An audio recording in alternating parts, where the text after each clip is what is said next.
Welcome to the latest Seahawks Draft Blog live stream. Rob Staton and Jeff Simmons here to run through a number of different topics relating to the Seahawks game yesterday against the Saints, where the Seahawks are in the NFC West, and of course that big news today regarding Nick Bosa's injury.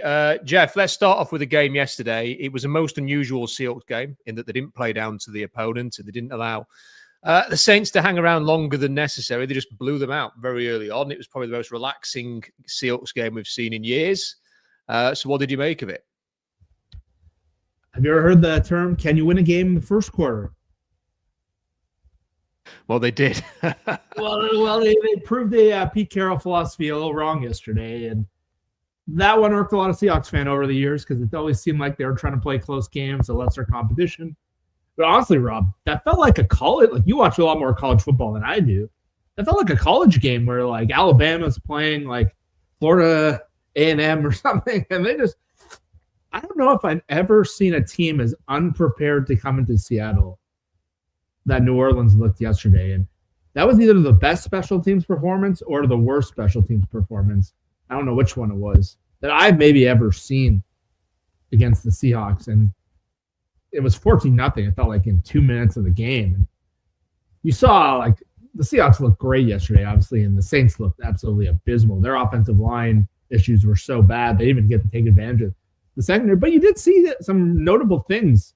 Sam Darnold continues to exceed my personal expectations. He's playing at a lot higher of a level than I would have guessed. And it's not a high volume passing attack, but the amount of players, Byron Murphy, JSN, it's just been such a nice steady buildup from the first week, which left us both pretty concerned. Now you're starting to see what happens when all three phases hit at the same time. And that's without three of their four. We didn't even notice. Darren Kendrick was so good yesterday. You don't even notice Witherspoon being out the last 2 weeks. And I don't know if that says more about Witherspoon or just the depth they have. But yeah, the Seahawks right now are the number one team in DVOA. It's only 3 weeks and they played the Saints, and that's kind of messed up all their numbers. But they're the most efficient team in football. That's a shocking turn from that painful week one game. It's been great to see the stats and some of the stuff that Brian's been tweeting about, the DVOA one in particular, sort of seeing that they were the top team in the NFL on DVOA. And obviously, right, that whether that stays, I'm not a total expert on DVOA. I think there's a period in the season, isn't there, coming up where they go, right, now everything kind of counts a bit more. I can't remember the exact. I think they adjust to opponent at some point after, you're like a certain duration of the season. They adjust it all to opponent, and sure, the Saints might look a little different after that. That's it. It's that adjusted for the opponent stuff. So that may well change things, because I don't think anybody really thinks that they are the best team in the NFL right now. But certainly it was encouraging to see that kind of a performance. To see, as you say, I think a coaching separation between the two. Like, just the Saints did not look prepared at all, like you said. And even the decision making, the game was spiraling out of control, but the Saints were kicking field goals, and you kind of think, look, you've not got when they've got 3 points on the board. I can understand it late in the game where symbolically you don't want to have a big zero next to your name. You kick a field goal, whatever. If it's late on, I understand it. At that point, you're still feeling like, well, you might as well just leave the field now, and let's just call it a day. Because if you're putting the white flag up that early in the game, and the Seahawks blew them away with their coaching, on all three phases.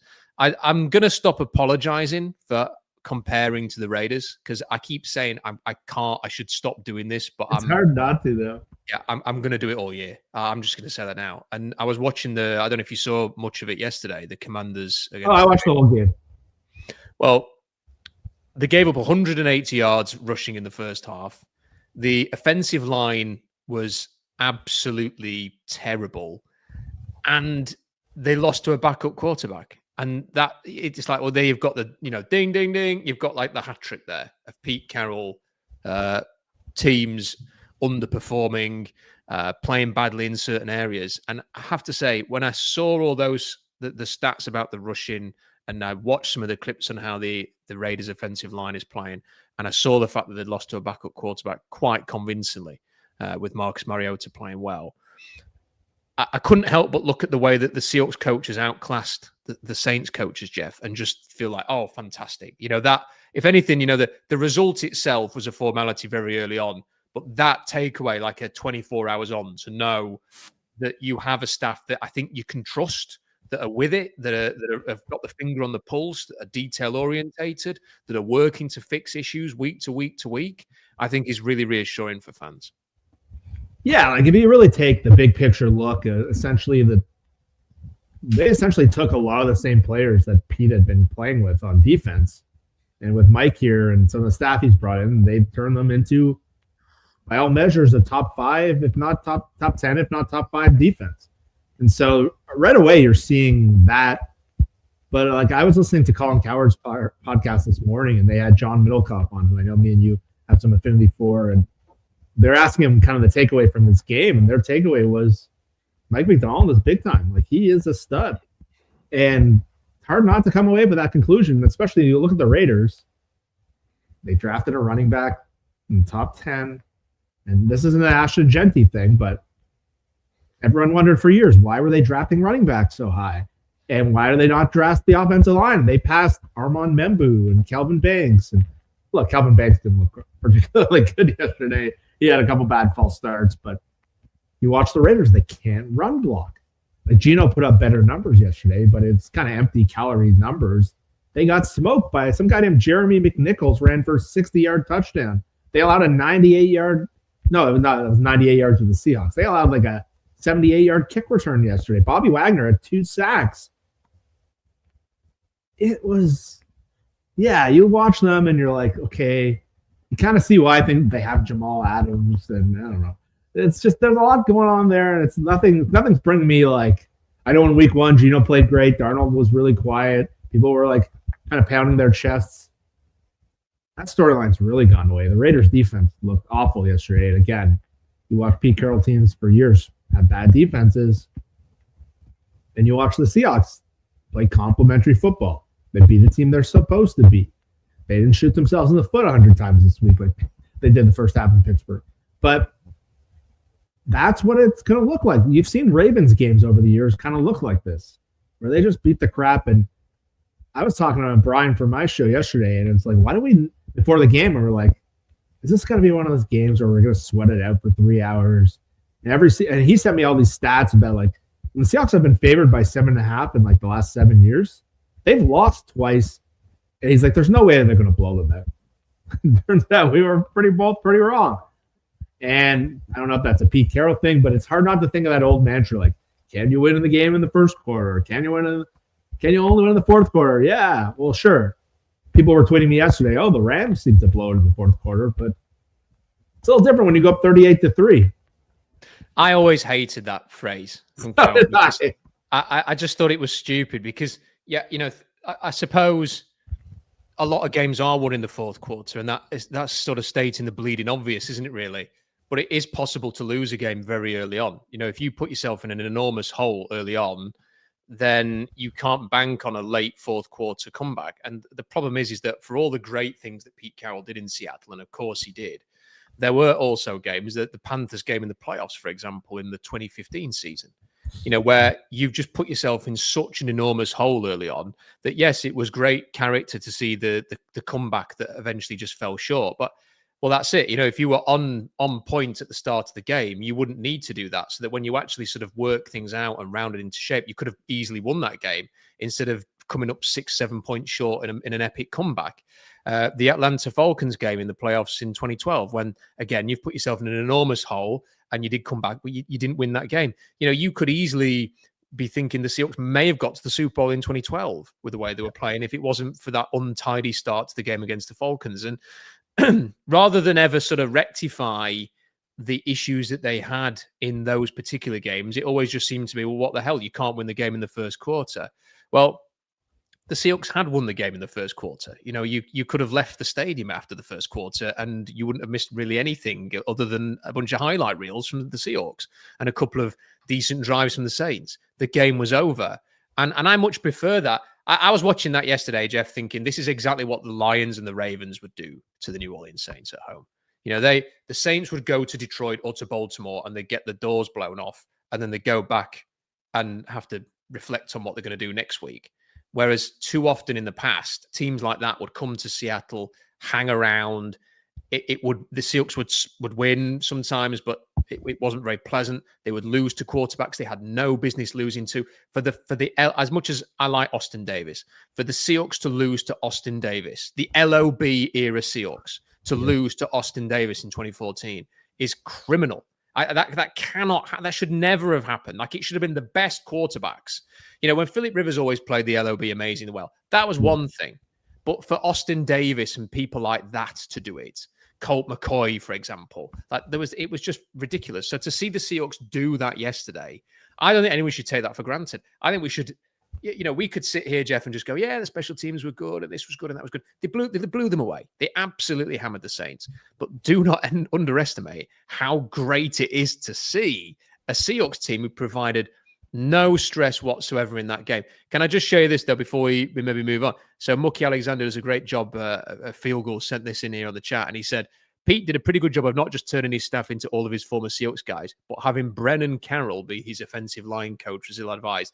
The Raiders' O-line is a horror show. Now, I think that the Raiders kind of made Pete have Chip Kelly and made Pete keep Patrick Graham as the defensive coordinator as well. I think with stuff like that, it was like, well, I've got to have a role for both sons somehow.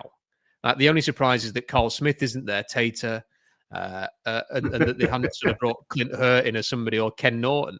This is another thing about Mike Macdonald. Who would you say, apart from Leslie Frazier, Jeff, who just seems to be there as a sounding board? Who on that staff would you say is just there through almost connections or being a best board of the coach or just a family member? There's none of that stuff right now. Mike Macdonald has assembled what looks like a very accomplished staff overall. Yeah, there's a couple guys from deep in the staff, like Chris Partridge is the guy he references a lot of in CP. He was with him in Michigan. And Jay Harbaugh, obviously they have connections from Michigan, and they have connections through the Harbaugh family. And he said actually Jay Harbaugh hired him at first. And last year, people were like, oh, Jay Harbaugh might be the dead weight of the team. And he didn't have a great start in the preseason. And yesterday, Jay Harbaugh looked pretty good.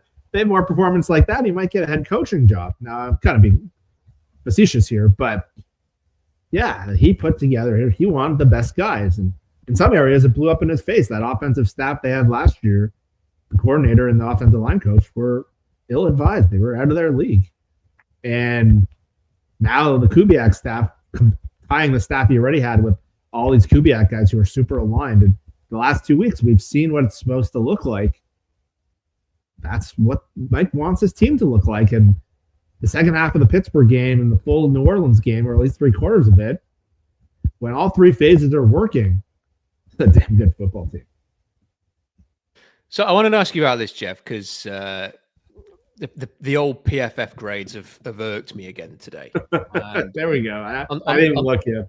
Well, it's another thing that I don't really want to talk about too often, but I am going to do it anyway, because PFF does have its uses. It's the only kind of way to get a reflection of it. For example, if I want to go and watch college players who are the best zone run blockers, it's the only place you can go where someone's stamping a zone blocking run grade on offensive linemen. So it does give you an opportunity to steer towards, okay, I'm going to go and watch those players. And more often than not, you do watch the zone blockers that have got good grades, and it stands to reason they are playing well within that system. So it is a useful tool.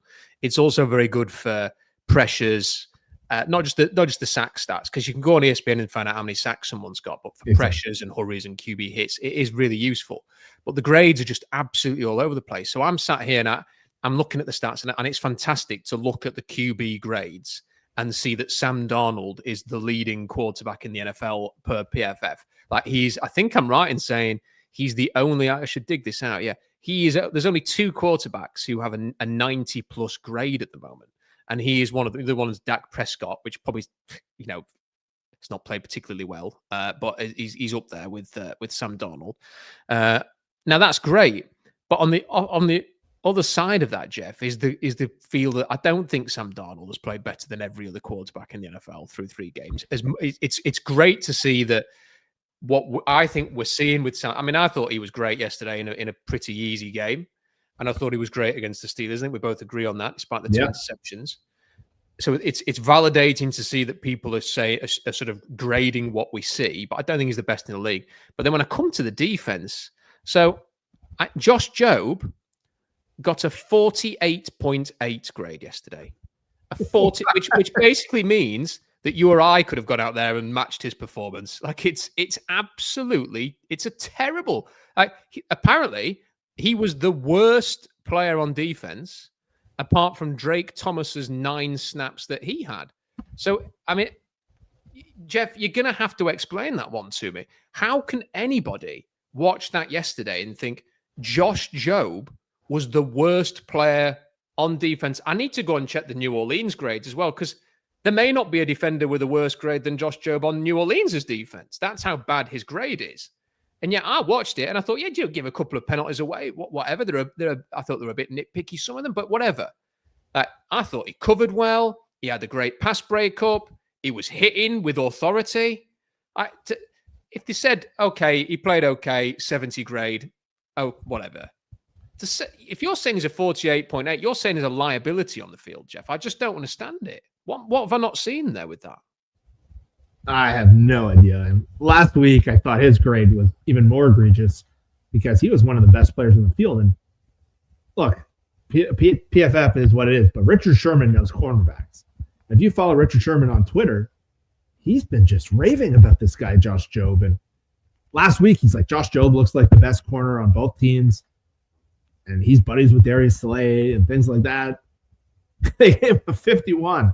And yesterday, yeah, he was penalized, and some of them were legitimate. The one he actually picked the ball up, I thought was a pretty soft call. I didn't think it was a particularly good call that he should have got the interception. And again, he's making his impact felt. Like, you can't all watch that game and think like, wow, Darian Kendrick and Josh Jobe, like the depth they've got at corner is pretty incredible. And then from what I've been told about Pro Football Focus, not from people there, is that they're good at certain positions and they're awful at other positions.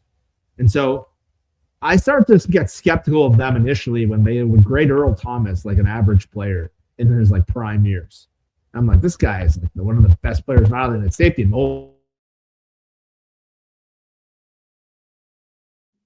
I think we may have lost Jeff there. So Jeff's connection has disappeared. So we will see if we can get Jeff back in a moment. I'm hoping it is Jeff's screen that's frozen, not mine, by the way. So do let me know in the comments if that's the case. While we are waiting, perhaps for Jeff to reestablish there, let's just. I want to highlight this. I mentioned it yesterday. There is a new hype button via YouTube. I know a number of people were saying they couldn't see the hype button on the bottom of the video. Apparently, the only way you can do that is on the app. So you have to be on the phone in order to find that hype button. But if you have got the app on your phone and you go to this video, if you could do me a huge favor of clicking that hype button, what it does is if you have a number of subscribers, between the two numbers, and we are in that sort of bracket, this will try and push this video and other videos that we do to a broader audience. So if you could do that later on, I think Amy's thankfully mentioned in the thing that the hype only shows after the stream. So if you could do it afterwards on the app, press that button, that would really help. I think we have got Jeff back. Hi, Jeff. You there? I got kicked out of the stream, so I reset my internet and I'm back. But what I was saying before is safety, cornerback, and linebacker, from what I understand, is they have a very weird criteria, and people who know them and have left them have told people that I know that they're just very specific in what they look for, and it's not a good measure. Like Pro Football Focus 2 years ago said Tyrell Dodson was one of the best coverage linebackers in the NFL. In my opinion, that contributed to the Seahawks signing him last year. John has admitted some PFF has been a big part of their analytics, and Barrow Brown they called a really good blocker a couple of years ago. He was one of the worst blockers I've seen play tight end. And so I think there's something off. I think they're pretty good with quarterbacks. I think they're pretty good with offensive linemen for the most part, but I think they've been pretty hard on Zabel. I think he's been playing pretty well. I take it all with a grain of salt. Me and people argue about it. Come up with Josh Jobe as like a sub-50 player when Mike McDonald and Richard Sherman anyone who's really watching this game is like, this dude's playing great. Whatever the criteria is, they need to change it, or it's just it's. I think it's to me, Jeff. It really needs more people talking about it. And I don't want every conversation that we have every week to involve the PFF section, but one thing I don't get is it's the distance when you are grading between 0 and 100. There's too big a gap there. So to say that a player like Kendrick is a 90 and Josh Jobe is a 48, I mean, that's a massive difference. It's a huge difference. So Anthony Bradford got a 27 grade. Like, to say that someone was a 90 and someone was a 27, if you had to get to someone who doesn't understand the game and say, well, how would you describe those two performances? You would go, well, one obviously sounds very, very good. And the other one is as if he's never played the game before and he's gone out there and just, you can only imagine how bad it would have been for someone to get a 27 grade when a 90 grade is possible for the Kendrick. And look, Kendrick played very well yesterday. Everyone accepts that. But he didn't play like, Revis Island, and yet he got a 90. So you're saying that performance that he put in is worthy of an elite grade, but there are other players on the football field who you didn't really notice who are getting like 40 grades, 30 grades, 20 grades. It needs to be refined. Like, really, you could have 60, 70, 80, 90 and keep it in that. And like, great, good, average, bad, really bad. That'd be fine. But you've got too much of a distance there. And the point that you made about the teams. So I'm not going to mention the team, but I had a chance to go into a scouting department once and see their setup. And their setup had PFF. And they have the PFF, I can't remember what it's called, like Ultra or PFF Pro. And the great thing about that system, I'm guessing it costs thousands of pounds a year or dollars, thousands of dollars a year. I would love to have access to that because you can just go into the draft prospects and say, show me all of the run stops by this defensive tackle. Mm-hmm. And then you just get them all. I mean, the time saving, show me all the missed tackles, show me all of the sacks, show me all of the pressures. It makes it so much easier and you can scout very, very quickly. I also think, by the way, doing it that way hurts projections. And I think it's one of the reasons why, for example, you get people like Todd McShay, who undoubtedly has access to that kind of system, is suddenly saying that Cade Klubnik's the best quarterback in the draft before the season begins. Because I think he's going on and looking at all like, show me all the best throws. And then you can, show me somebody else's, his best throws are better than them. You're not, I genuinely think you have to watch full games of players to understand consistency. And, are they a flash player? Like, is it one good play, then 10 bad ones? Like, you don't get that when you're just watching good plays and bad plays in a list. But the system is interesting, and I think using the right way can be useful. But the fact that it's PFF, Jeff, that provide that system and attach their grades to that system, it makes it very easy to go look at the grades. And as I'm doing, okay, he's a good zone blocker. I'll go and watch him. But in this system, you might be, he's a good zone blocker. I'm going to go and watch the clips. And the whole analysis. So when you're talking about Tyrell Dodson ends up getting signed because the PFF grade's good, you can then go and look at the clips and it maybe all pairs up and you think this is ideal for us. And then you get him in the system and he isn't. And I'm not suggesting for a second that that's what the Seahawks do and all of their scouts, their veteran scouting is that way and it's lazy and any other team does it. I'm not suggesting that. But it's easy to imagine how that kind of grading attached to highlight clips can all come together to provide a red herring. And I don't like this system of grading. I will always look at it because it is interesting. But my word, if you're telling me that Josh Jobe was one of the worst players on the field yesterday, I'm going to tell you that's bollocks. Yeah, and like, for example, like Ernest Jones, for example, he just never gets a good grade from them. And if you ask Mike or you watch football and you saw what the linebackers were and how just inserting Ernest Jones last year transformed their run defense. And they don't think he's particularly good. They have him in like the 50s every week. And if you ask Mike, who his most steady player might be other than Leonard Williams, probably Ernest Jones. So there is a disconnect somewhere. And yeah, it's interesting that teams have a lot more access. And I know teams really like the data they get from there and things like that. But I think it's a disservice to the players as well, where their reputations are formed a bit. And I know like agents use these grades and like negotiations. And I think it's a disservice to someone like Josh Jobe, who I know graded really highly in the season opener, which is great.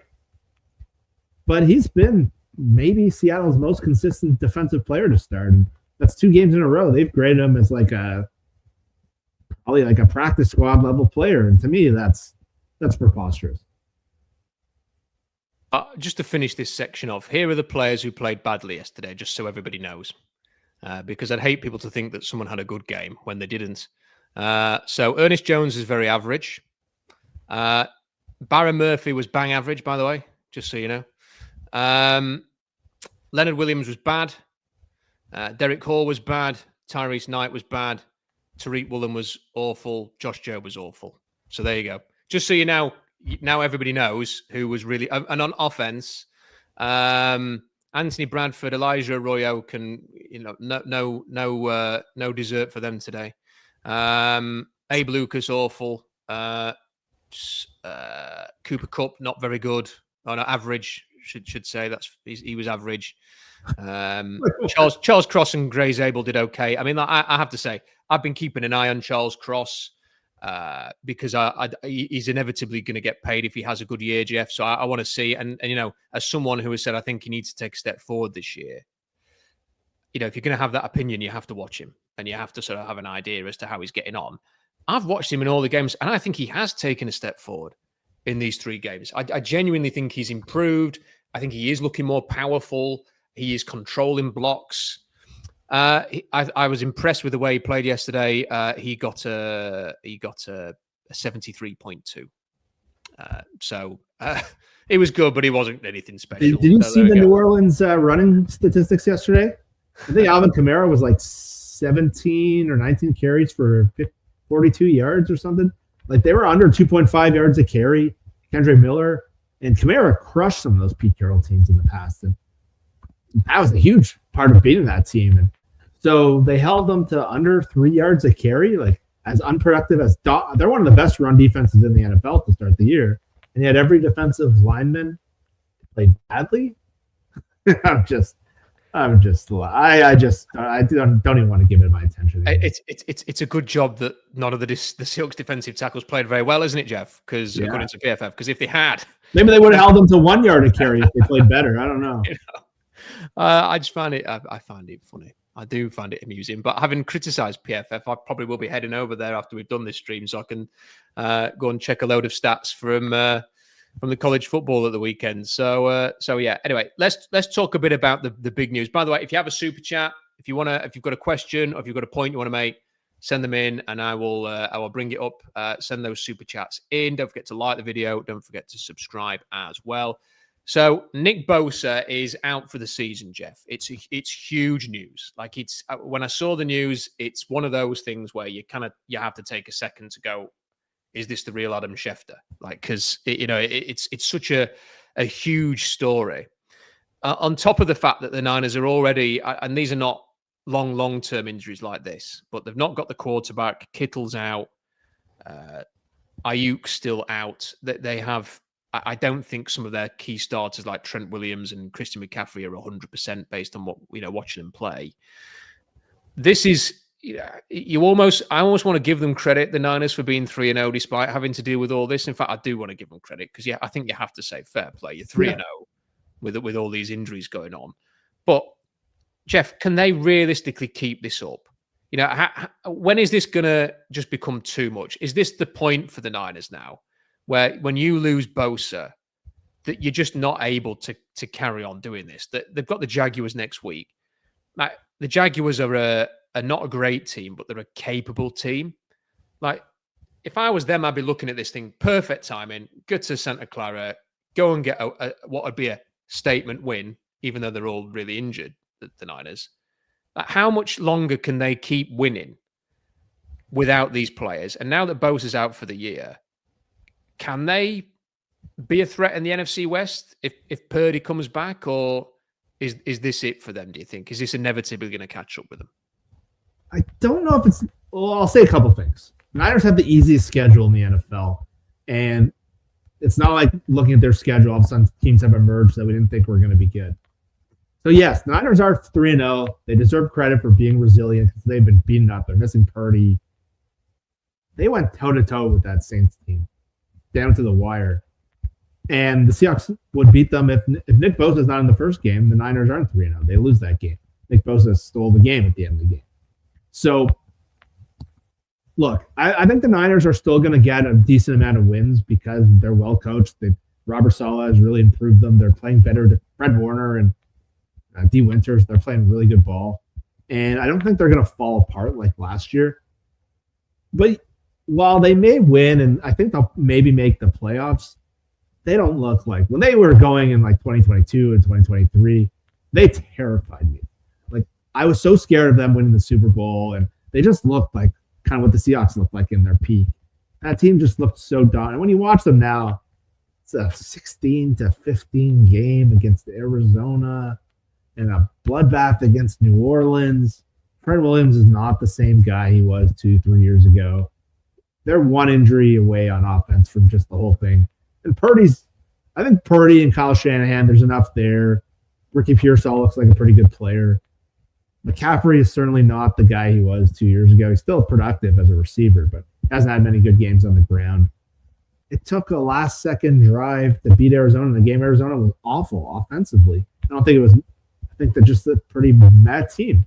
And so, on one hand, yeah, I think they'll probably win a lot of games again. They play the AFC South this year. The NFC South looks awful. So, but if we're looking at, like, can they contend for a Super Bowl? Can they win the NFC? Like, would they scare you as a Seahawks fan? Even with Bosa, I would have said no. Now you take Bosa out, and they just don't have a dominant defensive lineman anymore. And the domino effect that Saleh's had with him in his career, you've seen what he's been like with Bosa and what he's been like without Bosa. The splits are crazy different. And again, you saw what Micah Parsons did going to Green Bay. It took an average defense and made it a great one. So this defense, which has been playing over its head, is going to regress because of this move. He's their best player on the team, Nick Bosa. So I think they're going to, like I saw Albert Breer right today, like, oh, the Niners are going to contend. Like, they're 3-0. And I'm like, what? My take, and I saw someone say, like, they look like one of the worst 3-0 teams I've ever seen. And they beat the Seattle, so credit to them. Again, they're playing over their heads, and credit to their coaches, credit to their young guys. But, like, when I watched the Rams playing in the first half yesterday before they blew it against the Eagles, I'm like, holy crap, they look awesome. And when I watched the Niners yesterday scrape by Arizona at home, and yes, they had Mac Jones in there, but Calais Campbell was just tossing around their offensive line. I just don't take them that. I think they're like one of these teams that's going to win 10, 11 games, but they'll get knocked out in the first round of the playoffs, if that. So to me, this kind of takes any like idea of them contending. It just throws it out the window. Yeah. It's hard to sort of know what to think because they have battled with injuries for 3 games and won them all. I thought they did play well against the Seahawks because they moved the ball very well. But I do think if the Seahawks had played the Saints in week 1, I think it would have been a comfortable win. And I think if they played the Niners yesterday, I think the Seahawks would have won that game. And watching a fair bit of it because the Seahawks game was not stressful on Red Zone, the Arizona Niners game, I wasn't impressed with either team. And it wasn't, well, they're cancelling each other out. It's a very competitive divisional game. It's a bit like Seattle's game against the Niners. It wasn't like that. It felt almost as if both teams were doing the best not to win at times. And Fred Warner is an unbelievable player. I mean, Fred Warner is probably one of the few players who I think genuinely can win you a game from linebacker. He's a stunning player. I know everybody knows Fred Warner's great, so I'm not saying anything revelatory here, but I almost, to an extent, Jeff, think he's a little bit underrated almost because people don't talk about him like you will hear a lot of TJ Watt stuff, for example, all the time. And he's obviously a good player, but not what he used to be. Not playing great.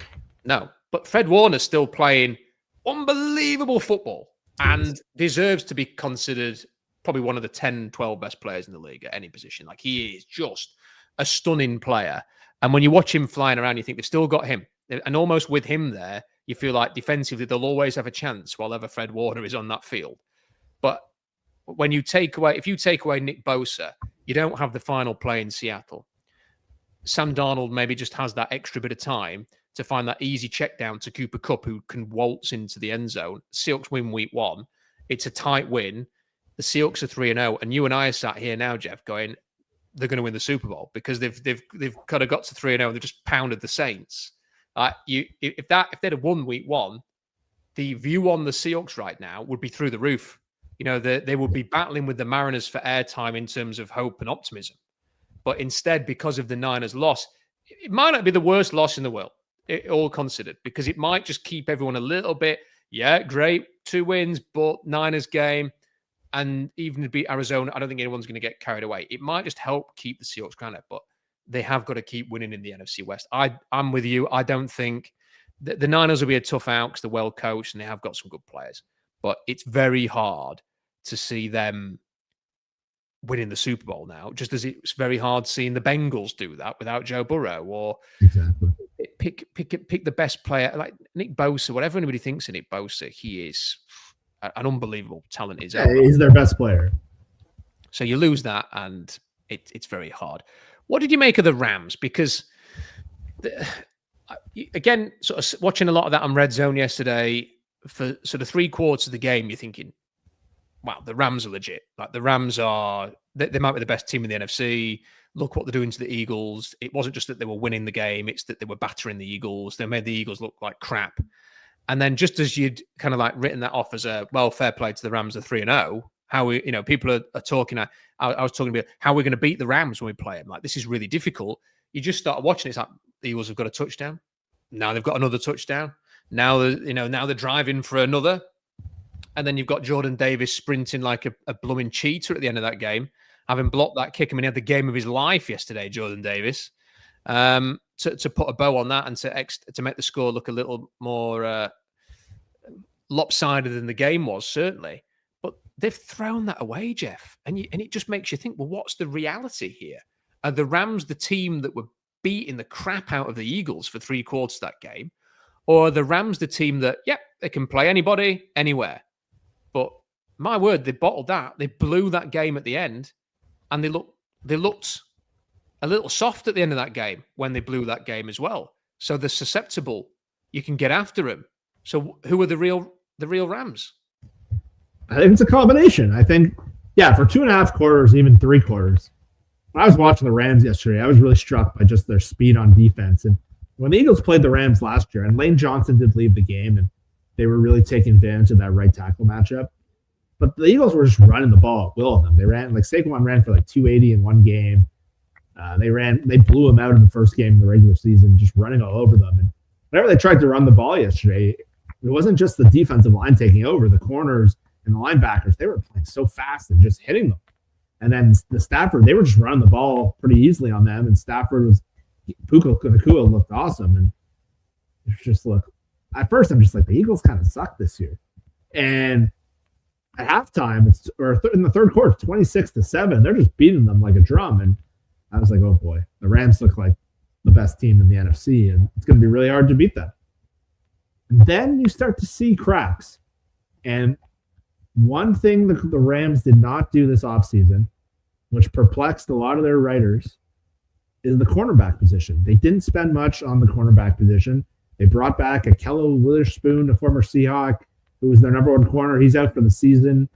Emmanuel Forbes, who was a first-round bust for Washington. He played a lot yesterday. And when the Eagles started going to A.J. Brown on a lot of these third downs, they just beasted their cornerbacks. And let's give an example here. The Seahawks pick up Darian Kendrick off waivers, who was supposed to go to the Rams practice squad had they not made the waiver claim. They're probably sitting there watching Kendrick play for Witherspoon, and they're probably punching something because Kendrick would probably be starting for them, and he's played quite well. And so that's a big swipe, but I think the Rams are a very good team. Like that defense, Chris Shula's done a really good job there. It's not just the D-line, the linebackers and the corners. They're all kind of no-names. And they play hard. They play fast. They were really giving the Eagles – Saquon Barkley's rushing numbers were terrible yesterday. But when the Eagles went to that quick passing game and started attacking those corners and stopped trying to run the ball, they moved the ball up and down the field. And, it took some special teams heroic plays. Because if the Rams block Jordan Davis and Jalen Carter there, they win the game. But the cornerback thing, I think, is very real. I think they don't have a very good cornerback. And JSN, if you remember, had almost a 300-yard game against them last year. I think it was closer to 200 yards, but still, you can attack those guys through the air. That is their limitation. And when the game came down, Sean McVay got super conservative and had a couple bad fourth down calls. Matt Stafford, to me, doesn't look like incredible. He looks good. Puka Nacua is the guy who really impressed me. So I think at their ceiling, they're a very good team, but they are vulnerable. And we saw the Eagles play horrible for almost 3 quarters and still beat them. So it shows if you can go toe-to-toe with them, you can withstand the early punch. They have a liability at corner, and I think A.J. Brown kind of won the game. And Devonta Smith was wide open on the fourth down to win the game. So that is a limitation to that roster. Yeah, I think it's funny how 2 weeks on from the Niners' disappointment, we're almost at a point now where I think if the Seahawks were to beat the Cardinals on Thursday in a way that they did last season in both games, you'd almost be feeling like, I feel really good about the Seahawks' chances again in the NFC West. Like they may end up being the team to beat, as I thought they would be in the preseason, and then we obviously see them lose the Niners. Just because I think the Rams against the Seahawks will be a good match. I think there'll be 2 close games. They'll be interesting. We've got to wait till November for that. But with the Niners having the injuries and the Cardinals looking as they are, to me, the Cardinals they haven't improved. They still look like the same team. Like every year that this. Like they are very capable of giving you a tough game anywhere. They have got good players, but they don't have any real difference makers on defense. The quarterback is what he is. He is unique, good arm, mobile, but can you rely on him in a big moment, in a big game? I don't think so. The tight end is the best player on offense and has been for a while, ever since he was drafted, really. They bring in a receiver. Yeah, I know he made one big catch late on yesterday, but that's it. Like Marvin Harrison Jr. The drop? I didn't see the drop, no. Ooh, he could have had like a 90-yard touchdown. Wow. Even at the worst, it was a 30-yard catch and just hits him in the hands and went right to he's wide open. And look, they took him in the 4th overall pick, and they took him over Joe Alt and Malik Neighbors and some other guys who look like awesome players. That's the thing, and I was guilty of this as well, because I'm not going to sit here and say that I didn't have Marvin Harrison Jr. graded very highly, because I did. Oh, neither. I mean, everybody did, but yeah. That final year at Ohio State wasn't very good. You were kind of drafting him thinking, yeah, he's had half an eye on the NFL all year. And he's kind of carried on that final year. Maybe he's just not motivated playing for the Cardinals. Maybe if you stuck him with Joe Burrow or Josh Allen or something like that, or you put him in a trendier city, like maybe he would he'd suddenly turn it on. But he just doesn't seem to have it. Like for Trey McBride to still effectively be the passing game is really something. So look, to come to this, Big Mike sent in a super chat. Big appreciative, big thank you to Mike for that, because he's a big supporter of the show. Always enjoy the show with Jeff. Mike McDonald's going to make life hard for Kyler again, and that's the thing. I think he's got a good point there. Last season, the Seahawks really had Arizona's number. Yeah. Now there was a point in each game where it was tight, and then the Seahawks kind of blew it open a little bit at the end. But I'm very, very confident about this, Jeff. I'm not comfortable feeling as confident as I am about this game. But the fact that James Conner got injured yesterday, he's out for the season. So you're taking that really dangerous physical running threat away from them. And when you watch the Seahawks playing as efficiently as they are, like they're just like, I'm so impressed with Darnold yesterday, Jeff. I think if we all accept that Sam Darnold is not an elite quarterback, he's not Lamar, he's not Josh Allen, he's not going to win MVP, he's not Mahomes,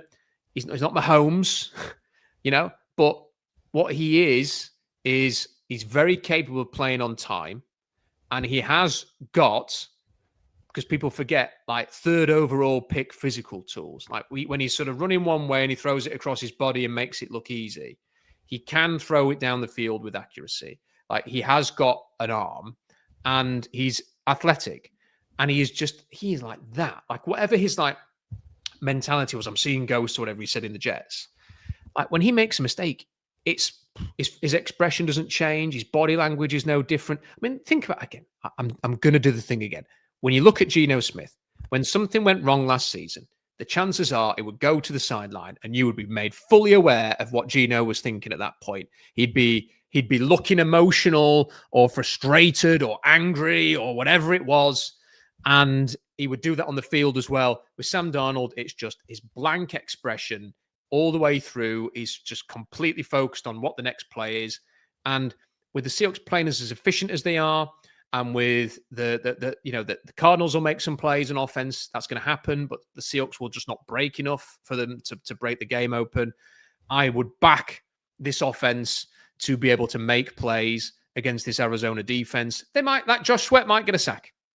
Calais Campbell might make a great play, as he did yesterday. But are they going to do that enough to stop the Seahawks? I have a hard time believing that, Jeff. And if they do get to 3-1 and they can beat the Cardinals, I think it's then the Buccaneers the following week. That is going to be a hell of a game. Don't want to look beyond the Cardinals, but if they can win this on Thursday and then you're looking at that Buccaneers game, that's one to savor, isn't it? That's one where you think, wow, I can't wait to see how the Seahawks would get on in that game against the Bucs. And then the season gets quite interesting, doesn't it? You start to think, what can this be about? Because their performance level and their game planning and the play calling from week 1 to week 3 has just really improved. They do look like a really good team. And maybe they can have the kind of year that some of us were predicting and felt a bit stupid after that Niners game when we thought, well, what a bloody hell did I do that for? Yeah, and I think this is a massive game coming up because the Seahawks, I still think the Seahawks are going to make the playoffs. Like you look at the NFC East and the South, there's just not a lot of teams to fill those 3 wildcard slots. 2 of them might come from the West, and then maybe 1 from the North. But I think you've seen enough from the Seahawks where they should be a playoff team. But you think about like the Niners schedule and the Rams and some of the things, it's going to be very challenging to win this division. And if they drop their second division game and they go to 2-2, while the Niners might go to 4-0, that gives them like a 2.5 game lead this early in the year. I don't know if they'll have an easy path to winning the division if they lose this game. So I think it's pretty massive. Even if they lose, I think they're still going to make the playoffs. But you're right. I think you nailed it. Connor injury is massive. He is so important to what they do and like how they run the ball and getting the big personnel. And Trey Benson has a little more speed and juice, but he's not nearly as accomplished as a back. But all of a sudden, you look at all these other teams coming up. Tampa Bay has had some of the worst injury luck. I watched a lot of them yesterday because I was curious to see how they looked. They're missing 3 offensive line. 2 of them are guaranteed not to play in the Seahawks game. They have all 5 guys playing out of position right now. There was one sequence, I think in the second drive, where they had 5 holding penalties on one drive. And then Mike Evans gets hurt yesterday. Kalijah Kancey's been hurt. They're very beat up, and they've had to really scrape by to beat Houston, and they needed basically like last-minute thing to beat the Jets. And they're kind of running on fumes at this point. Emeka Egbuka, your guy from the draft, looks awesome. He's playing great, and they're thrilled with him. But if the offensive line thing is not an issue, like I think the Seahawks become a really tough matchup for Tampa. I picked Tampa to win that game when I first saw the schedule. And then you look at Houston, who's a team who I thought would be pretty tough. They look a mess offensively. They have the worst offensive line in the league. They got Ariante Urshri as a mess. Laken Tomlinson playing like left guard. What they've done to C.J. Stroud with probably the worst offensive infrastructure in the NFL. They're barely scoring 12 points a game. Jacksonville is winning, but they don't look particularly interesting. They're playing better defensively, but you look at Atlanta looked awful yesterday, like J.J. McCarthy with Minnesota. The schedule was not that daunting. And yeah, the Rams games are going to be tough. But all these teams they're going to play are pretty mediocre. And yeah, they have to play a couple other NFC South teams. Like there's a lot of chance to stack and win. So if they can get to 3-1, and then that Tampa game with Tampa's injury situation, and they've been scraping by, I think there's a lot of wins they can stack together here. And even if they drop one of these games, the schedule looks pretty favorable for the Seahawks to be a pretty good team. And there's not that many teams on their schedule. They don't play Green Bay. They don't play Philadelphia. They don't play any AFC West teams. They don't play they play the worst division. Indianapolis looks pretty good, but they play Tennessee still. It looks as bad as any team in the league. That coach might get fired by the time the Seahawks play that game. Who's the other team in that division? Jacksonville we talked about. So the Seahawks were not initially favored in a lot of games, and now with we kind of get through this stretch, they look like a much better team than a lot of the teams they're playing on the schedule. I think this is the most open season we've had in a long time. Yeah. Because even the Chiefs don't look good. Oh, no, they look bad. The Chiefs you could usually rely on to go, yeah, the Chiefs will be there or thereabouts. The Chiefs do not look convincing at the moment. And even the Bills. Like the Bills should have lost to Miami the other day. Well, that's it. They could have lost to the Dolphins. They should have. They run into the kicker. They lose the game. They were not good against the Ravens in week 1, and then the Ravens did a Rams in Philadelphia and kind of threw the game away. But then the Ravens did that as well. They threw a game away, so that that doesn't reflect that well on them. Green Bay, who looked like the class of the NFC, then throw away a game against the Browns yesterday. They got knocked around, yeah. That doesn't mean that the Seahawks are going to win the Super Bowl. That's not the conclusion I'm coming to here. The point is that in previous years, it's felt like you could predict 4, 5, 6 teams that are going to be there at the end and are just way better than everybody else, and that's that. And I'm not sure that there's that separation between some of those teams at the top and the rest. And that's the thing. Like, if you can play balanced football, like the reason the Seahawks are number 1 in DVOA at the moment is because the offense, the defense, and the special teams are all performing well. Now, if you can avoid injuries, like that's the other thing. Like the Niners, if they've got Purdy and Kittle and Bosa, probably one of the favorites right now. You take those 3 players out, they're not one of the favorites anymore. If the Seahawks lost Leonard Williams on Thursday for the season, that would be a huge impact. I know PFF probably thinks he's an average player, but the fact is that he isn't. So, that's the problem that you have with the injury side of things. But if they avoid that, and touch wood they will, then and if you can carry on not being flawless by any stretch, but playing balanced across the 3 forms of football, you can be a threat. And I just wonder, maybe this is going to be a season, Jeff, where it's been a while since we've had one of these Super Bowls, where you have different teams in the Super Bowl, like just different teams who are not necessarily the big red hot favorites at the start. And it's one of the more interesting. Like, I am bored of seeing the Chiefs in the Super Bowl. I don't want to see it this year. I'm bored of them in general. Yeah. Yeah. I think we've seen enough of the Eagles in the Super Bowl over the last few years. Like, if we could just see, like, people have ended up, like the last couple of years, I think people wanted Detroit to get there just because it'd be different. It'd be different. They're fun. Like, it'd be different to see that team. People like the head coach. That the Jared Goff story is quite interesting. And I think we could see a season where there's different teams in at the end. And that would be interesting because the Seahawks, they might not be a million miles away. The other thing I was going to say was, I don't know how you feel about this. I just think it's becoming harder and harder to project quarterbacks, to understand what you should do with college quarterbacks. So I want to try and frame this properly so people understand what I'm getting with here. Like, Michael Penix sat out a season. Yeah. And you would say that's what you would hopefully want most quarterbacks to do. And he still looks really bad. So is that because of the coaching? Is that because of him? I don't know, but it doesn't look very good. Bo Nix finished strongly last year. Hasn't looked very good at the start of this year. No. You've got Kelly Williams, who can do that weird flea flicker that looped up in the air and he caught it.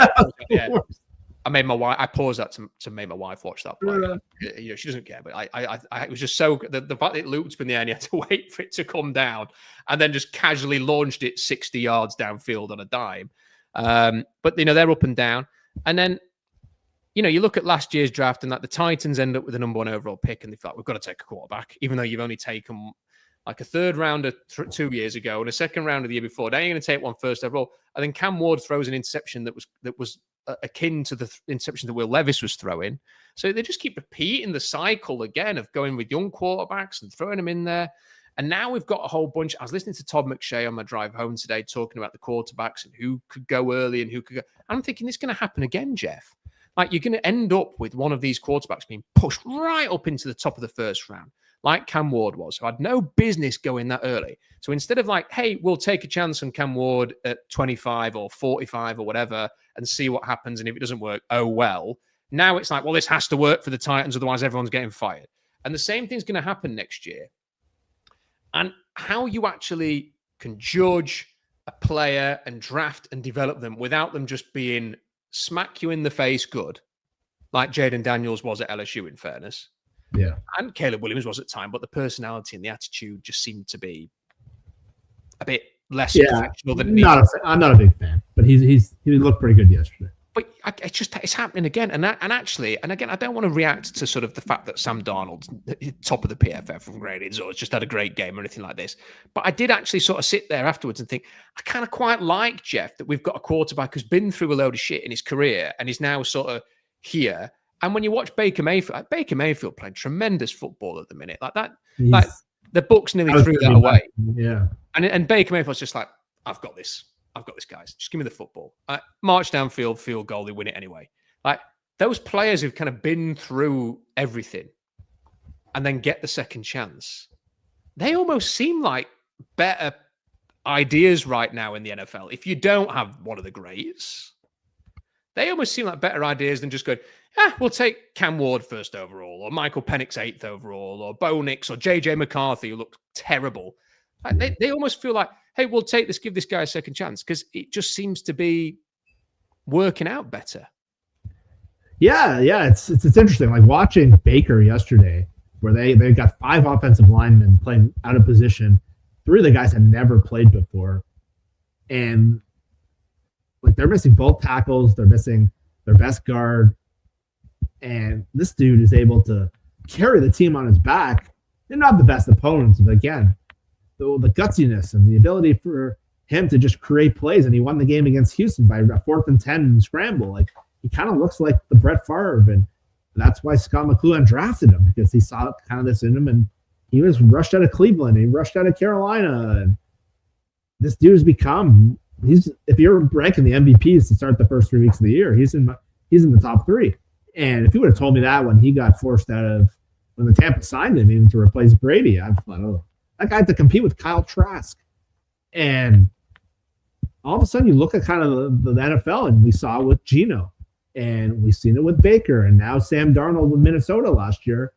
And again, you look at these quarterbacks, and they get rid of Darnold in Minnesota, and McCarthy looks pretty rough to start the year. And I bet a lot of people in Minnesota are wondering, did we screw that one up? Like, should we not have kept both of them and at least hedge that bet a little bit? And Michael Penix is a guy I didn't watch a lot of Washington. I know people around here would love him, and I'm kind of new to watching him. I saw him in the national championship, and I saw him a bit.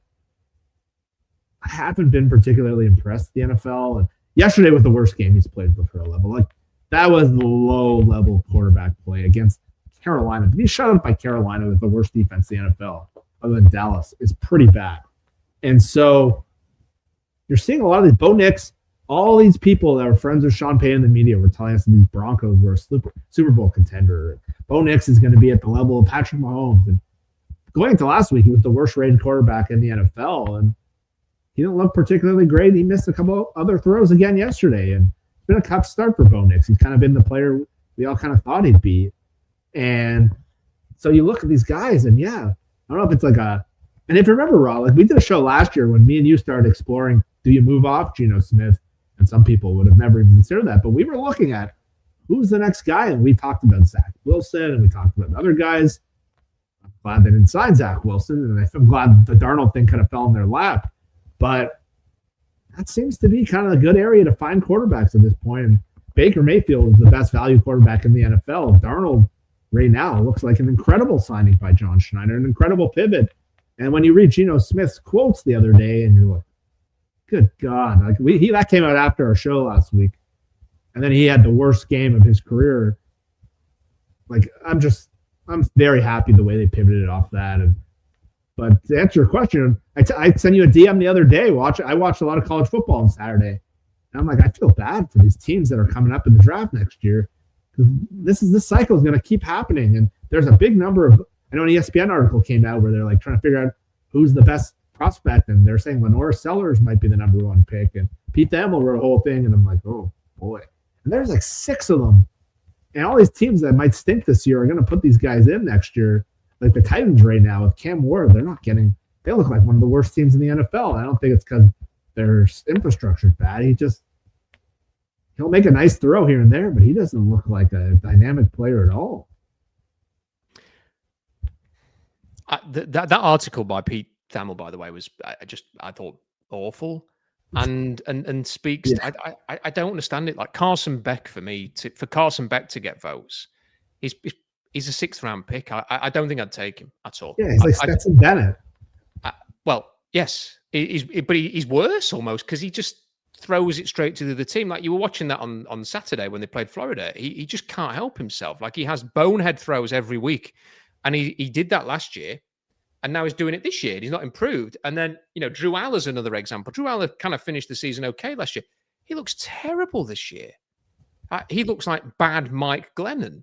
And yet he got a vote, I think, at the end of that. Like Lenoris Sellers, surely is not going to declare. Like he just, I think you're clinging. The one thing is I do think John Mattia is playing a lot like Baker. It's not just because they're at Oklahoma. He's playing a lot like Baker, and it is fun to watch. Like I genuinely think he's the player who, statistically, he's not putting up the big numbers, but if they carry on winning, he's going to be up there. He's going to be a high pick because there is some excitement to him. He's very pro-ready in his personality. There's a lot to like there, but I have to say, Jeff, you're absolutely right. Like the college, I think you've really got Garrett Nussmeier's scheme specific, but can be good. Mattia, there's Sawyer Robertson has a bit of something to him, but I've not watched Baylor's tape from the weekend. I think Mattia's the one who's going to end up getting propelled here, and I just hope that he goes to a decent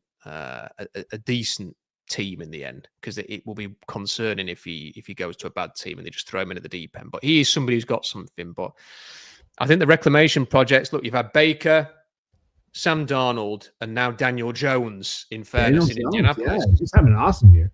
Like you've almost got to be on the lookout for, if you don't draft Josh Allen or Lamar or Mahomes or Burrow, I think you've got to look for those guys now. And like to a certain extent, Geno Smith. Like I know it's a lot further on in his career when he came to Seattle, but that's another player. That's another player who's kind of been round the block and has got another chance. And that seems to be like the thing that you need to look for in the NFL now. Final super chat. Craig says, will the Browns-Rams regret extra firsts for quarterbacks in the 26 draft? I mean, I don't think you ever necessarily regret having extra first-round picks because you don't have to use them on a quarterback. So I don't think so. And I have to say, I do think Garrett Nussmeier could be excellent in the McVay offense. I mean, I think that'd be a perfect fit for him. But they can't both draft him. I do think he'd actually work right in the Browns. But, I mean, how many quarterbacks can the Browns draft at this stage? They drafted 2 this year. They're going to draft another one next year. I don't know. I don't think they'll regret it. But it's like the Seahawks when they had 2 first-round picks. Like, you can't pick the draft to have 2 first-round picks in when there's a great quarterback. You've kind of just got to roll with the punches there. Anyway, Jeff, really appreciate your time. As always, great conversation. Big thank you to Jeff Simmons. Always great to have Jeff on the channel. Really appreciate his perspective. Big thank you to everybody who's been watching this, by the way, because the live numbers for a Monday are usually a bit lower than they are on a Sunday, but these have been way up. So I massively appreciate everybody who has watched this. Quick reminder, when the stream is finished, if you have the YouTube app, go on the app, find the hype button under the video, and please press it. You'll be doing me a massive favor. Also, while you're there, like the video and subscribe if you haven't already so you don't miss any of these. And, of course, we're doing the immediate post-game reaction to the Arizona game on Thursday, so you won't want to miss that. So please do subscribe, like the video, hit the hype button. That would be doing me a massive favor.